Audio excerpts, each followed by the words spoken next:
Salut à vous tous, on est dans la serre en verre, au cactus vosgien, serre jamais chauffée l'hiver.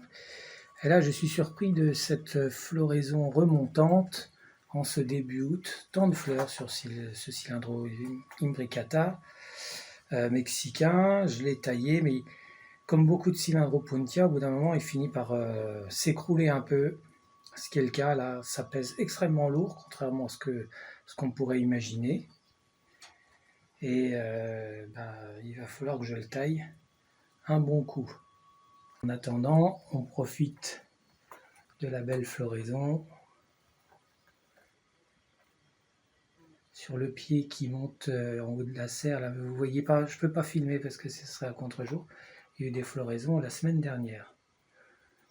Voilà, la saison habituelle c'est mai-juin. Il y en a eu en mai-juin et là, hop, comme l'été est chaud, et ben, on est comme au Mexique, hein, ça fleurit pas mal de fois. Je ne me lasse pas.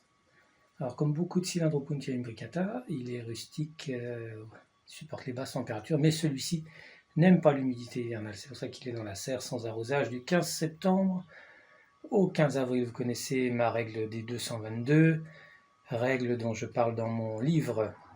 Voilà, j'en dis pas plus. Si vous voulez savoir, vous pouvez lire le livre. Quelques autres floraisons, cette fois-ci à l'extérieur.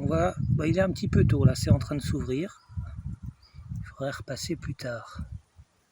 Ici, il y a eu beaucoup de floraisons la semaine dernière. Et la même plante ici, voilà, d'autres fleurs se préparent. C'est décidément un super été au cactus vosgien, beaucoup de fleurs. Là, je suis dans la nouvelle serre. Oui, j'ai rapatrié les écorces de pin du jardin pour les mettre ici. Voilà, c'est un gros travail, ce que j'appelle un travail à la con, mais bon. Ici, j'ai mis quelques voiles d'ombrage là pour les cierges argentins. On fait un petit zoom ici sur une plante plutôt rare, c'est Tephrocactus verschaffeltii. Il a du mal à se tenir droit parce qu'il pousse en ce moment. Alors, comme il est un petit peu mou, voilà, il penche. Ah, pas de floraison encore pour l'instant, la floraison est magnifique, mais elle viendra probablement dans quelques années. On termine sur ce petit coup d'œil sur les plantes de Bolivie et d'Argentine. Voilà, à bientôt et n'oublie pas de t'abonner.